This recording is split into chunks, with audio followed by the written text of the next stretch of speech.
Quando eu cheguei em Goiás, em 1959, né, o cinema era uma grande história. E em 64, durante o golpe militar, sentimos uma necessidade de assistir cinema, de ver cinema. E como se vê cinema fora da programação normal, que era a programação de cinema, se hoje em dia essa programação de cinema é fraca, imagina em 1964. Então nós criamos, juntamente com vários amigos, nós criamos um cineclube chamado CCC, que eu acredito que seja o primeiro cineclube de Goiás, que é o Centro de Cultura Cinematográfico. O que é o Centro de Cultura Cinematográfico? Não é nada mais, nada menos do que reuniões de amigos para que a gente assistisse filme e discutisse cinema. Nós não tínhamos uma sala especial, essa coisa. Não. Nós éramos realmente era um Centro de Cultura Cinematográfica. Nós caçávamos cinema para assistir e caçávamos filmes para que a gente possa discutir essas coisas todas. E a gente caçava cinema. Nós não tínhamos uma sala mesmo, um lugar que a gente projetasse nossos filmes, assim. Nós usávamos a sala de outras pessoas, que era o Instituto Goethe e a Aliança Francesa, que nos dava esse aporte, nesse sentido de a gente pudesse assistir coisas que nunca iria passar. Então era isso. Mas isso durou até 67, 68. E a gente ia, às vezes, para o Festival de Brasília. Nós íamos atrás de cinema. E íamos discutir cinema. Porque o que mais importante, que eu acho, numa relação de cineclube, não é só passar o filme. É discutir o filme, conversar o filme, conversar sobre a linguagem. É um clube de cinema. A gente tem que ver o cineclube dessa maneira. Não só passar por passar. Né? Então nós tínhamos essa relação. Eu nunca mais me esqueço que a gente foi em 67, um grupo de pessoas assistiu o Anjo Exterminador de Buñuel, lá em Brasília. Então era assim, uma coisa muito louca, a gente ia andar 200 quilômetros para você assistir um filme, pô, tá entendendo? Isso é muito amor ao cinema.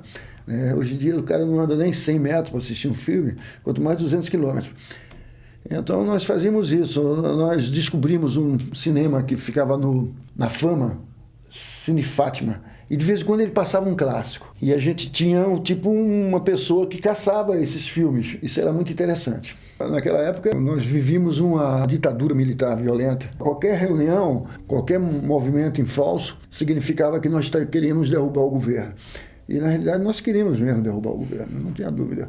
Mas a gente, acima de tudo, a gente queria assistir cinema. Porque o cinema era um método de nos reunirmos, uma maneira de que a gente ficasse mais sábio um pouco. Porque o cinema tem essa vantagem de deixar você mais sábio. Eu falo sempre assim, ninguém nunca sai do cinema do mesmo jeito que entra. Mas o cinema tem essa possibilidade de você fazer isso, né? Em 1965, 66, tinha um cinema chamado Cineana, que hoje é o Cine Fênix, lá na Goiás. Ele passou uma série de filmes russos, em plena ditadura militar. E a gente assistimos Quando Voa a Cegonha, assistimos clássicos do cinema russo, e foi muito legal isso. E é sempre perigoso, né? Pensar é sempre perigoso. Então a gente não tínhamos muita dificuldade, porque nós estávamos em 2 territórios consulados, né? Era o consulado através do Gustavo Ritter e a Aliança Francesa, que eram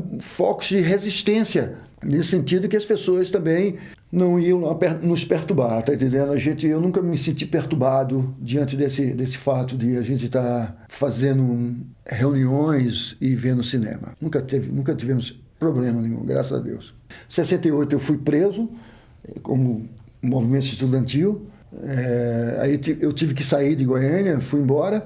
Chegando em Recife, eu fundei um outro cineclube chamado Panis et Circenses, que é baseado naquela música do Caetano Veloso, no mercado de arte. Nós fizemos esse cineclube e depois eu fiz um outro cineclube chamado Face, que era um cineclube também no Secosne. Então isso foi até 73, 74, por aí, 75. E aí eu morei em Recife durante muitos anos, até chegar em 84 aqui, e 83, conhecer o Beto Leão, e a gente começou a fazer um filme sobre o João Bênio. O João Bênio tinha acabado de falecer em 84. Colocamos esse filme na Embrafilme, esse filme passou. Tivemos uma dificuldade imensa de produzir tudo isso. Foi um primeiro filme, depois de muitos anos, em 35mm, nós fizemos esse filme. Aí bolamos fazer um cineclube chamado Cineclube João Bênio, onde nós fazíamos algumas ações de cinema, passávamos alguns filmes, projetávamos alguns filmes, nesse sentido que não era uma coisa tão forte como o CCC. O CCC foi o início mesmo. E já tinha, eu acho, já estava começando o Antônio das Mortes, que era de um outro grupo de pessoas, pessoas ligadas à universidade, que fazia essas coisas lá no setor universitário, passava filmes também muito interessantes, por sinal. Então, o CCC também, eu me lembro que a gente tinha o DCE na cidade, não sei se vocês conhecem aquele vazio que tem em Anhanguera, Teatrês, que tem uns bares, que tem sinuca. Tinha um grande galpão que era o DCE. E a gente passava filme no DCE também. Engraçado que era filme mesmo, era 16mm, não era 35, mas era 16mm, então tinha toda a geringonça de passar os filmes, parava, o filme queimava, parava, era uma coisa de quem ama mesmo a relação. Houve, sim, esse tempo todo de 67, 68 termina o CCC, e eu vou para Recife.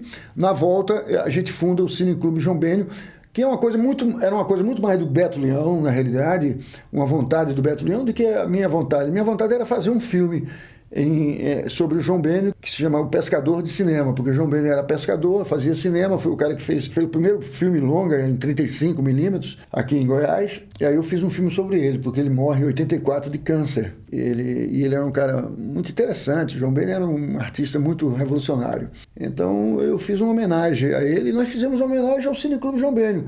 Eu não atuei muito no Cineclube João Bênio, eu dava muito mais força pro Beto do que provavelmente atuar e fazer as coisas acontecer. E acontecia, não sei nem onde acontecia, sinceramente eu não me lembro, porque na realidade eu também volto a Recife, volto. Até 92 eu fico nessa história de ir a Recife e voltar, ir a Recife e voltar. Quando em 92 eu paro mesmo aqui em Goiânia e fico em Goiânia, nesse sentido.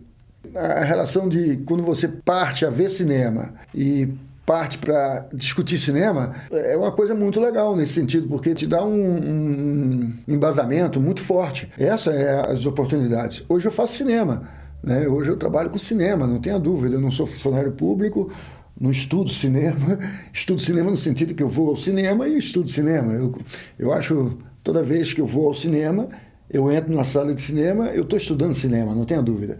Então, é esse embasamento que o Cineclube deu, essa vontade de ver cinema. Tanto que quando eu chego em Recife, eu faço 2 cineclubes, que foram muito importantes, até que chegou a Polícia Federal e fechou o FACE, porque era um tempo muito difícil de você manter as coisas. Eu quase que fui preso novamente, porque estava fazendo isso. E depois eu ainda trabalhei com FACE itinerante. Aí tinha a faculdade de Geologia e tinha a faculdade de Arquitetura. Começava um filme na faculdade de Arquitetura, colocava o segundo rolo, saía correndo, atravessava a rua e começava o outro filme na faculdade o mesmo filme na faculdade de Geologia. Então tinha essa engenharia nesse sentido tinha 2 momentos de passar Cineclube. Porque na realidade é um amor pelo cinema.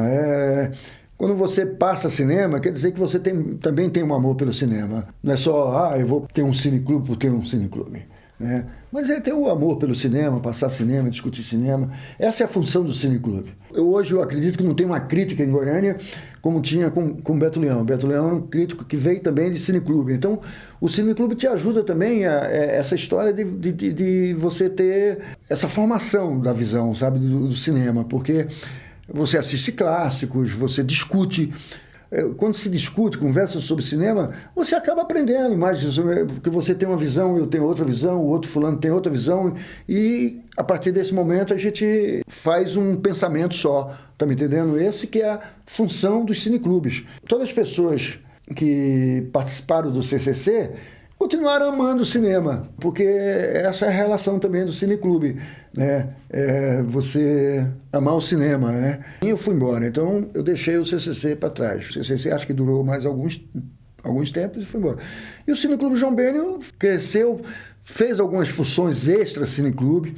ajudou na produção desse filme nosso, O Pescador de Cinema, ajudou na produção de um livro do Beto Leão, participou da criação da BD, da criação dessas histórias todas. Ele teve essa função social, sabe? Não é uma função só de cinema, de passar para o cinema. E a gente fez algumas mostras, o Beto Leão fez algumas mostras de cinema também. O que é legal também no Cine Clube é que você faça mostras. Tipo assim, vamos passar Pasolini. Aí você pega 5 filmes de Pasolini e você passa 5 filmes de Pasolini.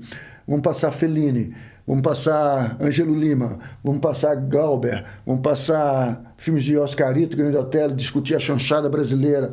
Então, acho que o Cine Clube tem essa oportunidade que o cinemão não tem, tá me entendendo como é que é? Porque o cinemão tem um compromisso com o comércio, com a bilheteria. E o Cine Clube não tem esse compromisso. O Cine Clube tem um compromisso com o olhar, com a formação do olhar. Isso que o Cine Clube tem, isso que é importante.